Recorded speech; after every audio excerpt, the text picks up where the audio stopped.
बिस्मिल्लाहिर्रहमानिर्रहीम। Unit 25 verb to be past time मुकम्मल language course के लिए प्लीज़ विजिट www.a2zoofenglish.com। आज के सबक में हम देखेंगे कि verb to be past time में यानी कि माजी में वर्ब टू बी किस तरीके से इस्तेमाल किया जाता है। इस लेसन में मैं आपको वर्ब टू बी नहीं समझाऊंगा, उसकी वजह यह है कि वो मैं पहले ही यूनिट नंबर 1 के अंदर समझा चुका हूँ। तो अगर आपको ये मालूम नहीं है कि वर्ब टू बी क्या है तो बराए मेहरबानी इस यूनिट को नहीं कीजिए, क्योंकि इससे मजीद परेशानी आपके लिए पैदा होंगी। आप ऐसा कीजिए कि मेरी वेबसाइट में यूनिट नंबर 1 को विजिट कीजिए, जो कि मुकम्मल तौर पे वर्ब टू बी के बारे में है। उसमें आपको वर्ब टू बी के बारे में मुकम्मल मालूमात मिलेगी। खैर, अब हम आगे चलते हैं, वर्ब टू बी पर नजर डालते हैं।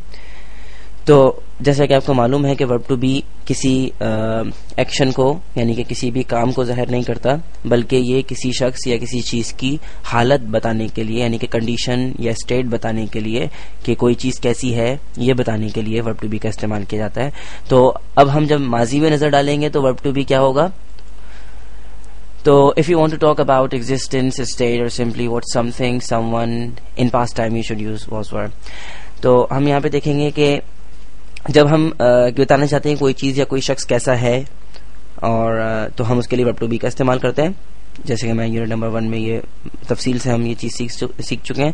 खैर, तो जब कभी भी आप ये बताना चाहें कि कोई भी शख्स या कोई भी चीज माजी में कैसी थी तो उसके लिए आप इस्तेमाल करेंगे वॉज वर, जो कि क्या है, वर्ब टू बी है। किसमें? पास्ट टाइम के अंदर।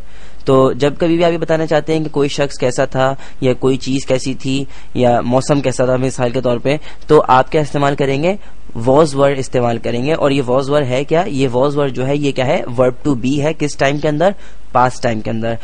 आपने यूनिट नंबर 1 के अंदर ये चीज सीखी थी कि वर्ब टू बी जो है वो टाइम के हवाले से तब्दील होता रहता है। यानी verb to be present time के अंदर क्या होता है? इज एम आर होता है, और पास्ट टाइम के अंदर वर्ब टू बी क्या होता है? वॉज वर होता है, और फ्यूचर टाइम में विल बी। तो अब सीखेंगे verb to be past time में क्या होता है। Verb to be past time के अंदर वॉज वर होता है, और ये कोई एक्शन जाहिर नहीं करता, किसी काम को जाहिर नहीं करता, बल्कि क्या जाहिर करता है? ये किसी शख्स या किसी चीज की जो है हालत को जाहिर करता है कि कोई शख्स या कोई चीज माजी में कैसी थी। मिसाल के तौर पर, When I was a child, I was very active। जब मैं क्या था? बच्चा था, छोटा था। I was very active, मैं बहुत फुर्तीला था, बहुत चुस्त था। तो आप ये देख सकते हैं कि इस जुमले के अंदर when I was a child है, when I am a child नहीं लिखा, क्योंकि आप माजी की हालत की बात कर रहे हैं। अगर आप ये कहते हैं कि when I was a child, जब मैं बच्चा था, तो इसका मतलब ये है कि अब आप बच्चे नहीं हैं। I was very active, मैं बहुत फुर्तीला था, बहुत चुस्त था, लेकिन अब जो है वो इसका मतलब है कि अब आप इतने फुर्तीले और चुस्त नहीं है। तो इसलिए आप क्या इस्तेमाल कर रहे हैं? वॉज का इस्तेमाल कर रहे हैं। यहाँ पर आई एम आप नहीं कह रहे। अगर आप ये कहते हैं आई एम अ चाइल्ड, तो उसका मतलब ये हो जाएगा कि आप अभी भी बच्चे हैं। My mother was an officer in a bank. मेरी वालदा क्या थी? बैंक में ऑफिसर थी, मुलाजिम थी। तो यहाँ पर आपको क्या नजर आ रहा है कि अब इसका मतलब ये, अगर कोई शख्स कहता है my mother was an officer in a bank, इसका मतलब ये है कि अब उसकी वालदा ऑफिसर बैंक में नहीं है, और ये माजी की हालत है, माजी की कंडीशन है, माजी की स्टेट है उसकी वालदा की कि पहले वो ऐसी थी, ऑफिसर थी। Another example, I was ill yesterday. कल मैं बीमार था। तो इसका मतलब ये है ये कल की हालत है। मेरी कल की कंडीशन कैसी थी? आई वॉज इल यस्टरडे, मैं कल बीमार था, लेकिन आज मैं बीमार नहीं हूं। Today I am not ill. ठीक है, तो आप ध्यान में रखें कि ये तीनों के तीनों जुमले क्या है? माजी की हालत से ताल्लुक रखते हैं। इसमें इन तीनों जुमलों के अंदर कोई भी काम नहीं हो रहा। ठीक है, when I was a child, इसके अंदर भी कोई काम नहीं हो रहा। I was active, my mother was an officer in a bank, और आई वॉज इल यस्टरडे। इन तीनों जुमलों में आपको कोई काम होता नजर आ रहा है? इनमें कोई भी काम नहीं हो रहा। इसमें सिर्फ यही बताया जा रहा है कि माजी के अंदर ये जो है क्या हालत क्या थी। ठीक है, अब हम लोग हैं सिंगुलर और प्लूरल नाउन्स पर। ठीक है, तो सबसे पहले was is used with singular nouns. For example, a bird was on the tree, and were is used with plural nouns. For example, the boys were very intelligent. तो ध्यान में रखें कि वॉज का इस्तेमाल जो है वो इसमें वाहिद के साथ इस्तेमाल होता है, यानी कि सिंगुलर नाउन्स के साथ इस्तेमाल होता है।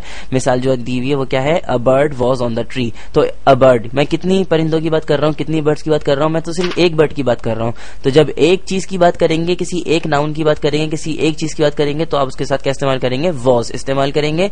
इसी तरीके से were is used with plural nouns. जब आप एक से ज्यादा चीजों के बारे में बात करेंगे, किसी एक से ज्यादा चीजों की हालत के बारे में बात करेंगे, मिसाल के तौर पे the boys were very intelligent, लड़के बहुत ज़हीन थे। तो यहाँ पे आप देख सकते हैं कि द बॉयज जो है वो क्या है, सिंगुलर नहीं है बल्कि क्या है, प्लूरल है, इसलिए हम इसके साथ वॉज का इस्तेमाल नहीं कर रहे बल्कि हम क्या इस्तेमाल कर रहे हैं, वर का इस्तेमाल कर रहे हैं। तो ज़हन में रखें, वॉज जो है वो सिंगुलर नाउन्स के साथ इस्तेमाल होता है और वर जो है वो प्लूरल नाउन्स के साथ इस्तेमाल होता है।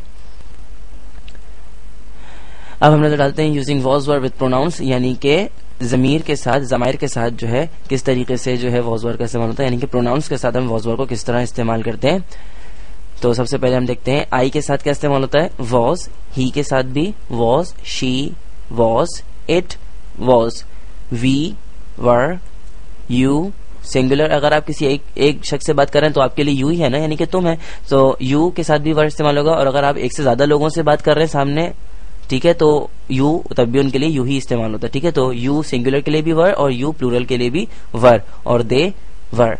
फिर से देख लें, I was, he was, she was, it was, we were, you were, I mean singular plural both, ठीक है, और दे वर। अब हम आवाज ना करेंगे verb to be present time का verb to be past time से। तो आई एम इल टुडे, आज मैं बीमार हूं। आई वॉज इल यस्टरडे, कल मैं बीमार था। Aslam is not at home today, Aslam आज घर पे नहीं है। Aslam was not at home yesterday, Aslam कल घर पे नहीं था। आई एम बिजी टुडे, आज मैं मसरूफ हूँ। आई वॉज बिजी यस्टरडे, कल मैं मसरूफ था। आई एम थर्स्टी, मैं प्यासा हूँ। आई वॉज थर्स्टी, मैं प्यासा था। अब हम स्ट्रक्चर पे नजर डालेंगे। सबसे पहले affirmative structure, subject plus was were plus complement. ध्यान में रखें, स्ट्रक्चर जब तक आपको नहीं मालूम होगा तब तक फॉर्मेशन यानी कि जुमला बनाना आपके लिए थोड़ा मुश्किल हो जाएगा। तो स्ट्रक्चर बहुत अहम है किसी भी जुमले को बनाने के लिए, ठीक है। So subject plus was were plus complement, I was happy yesterday, कल मैं खुश था। वी वर चिल्ड्रन, हम बच्चे थे। नेगेटिव यानी कि इनकारिया, subject plus was were plus not plus complement. I was not happy yesterday, कल मैं खुश नहीं था। We were not sick yesterday, कल हम बीमार नहीं थे। इंटेरोगेटिव यानी कि सवालिया, was were plus subject plus complement. Complement basically क्या होता है कि जुमले को मुकम्मल करने के लिए जो लफ्ज इस्तेमाल होता है वो आमतौर पर उसको आप समझ सकते हैं कि कॉम्प्लीमेंट कहा जाता है, ठीक है। वर यू हैप्पी यस्टरडे, क्या कल तुम खुश थे। वॉज ही सिक यस्टरडे, क्या वो कल बीमार था। अब हम शॉर्ट रिप्लाईज यानी मुख्तसर जवाबात पे नजर डालेंगे। Were you absent from school yesterday, yes I was. Was he at the library, no he wasn't. Were they busy yesterday, yes they were. Were they in the class last Thursday, no they weren't। अब हम नजर डालेंगे कुछ time expressions पर present और past में, यानी कि हाल पे और माजी में, कि टाइम एक्सप्रेशंस किस तरीके से इस्तेमाल होते हैं। मिसाल के तौर पे today, yesterday, this morning, yesterday morning, this afternoon, yesterday afternoon, tonight, last night, this week, last week.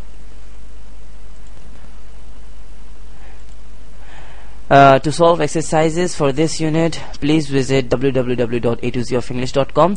Exercises solve करना निहायत इम्पोर्टेंट है क्योंकि इससे आपको पता चलेगा कि आपको ये लेक्चर कितना समझ में आया है।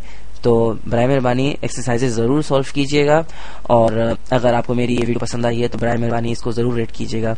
Thank you very much.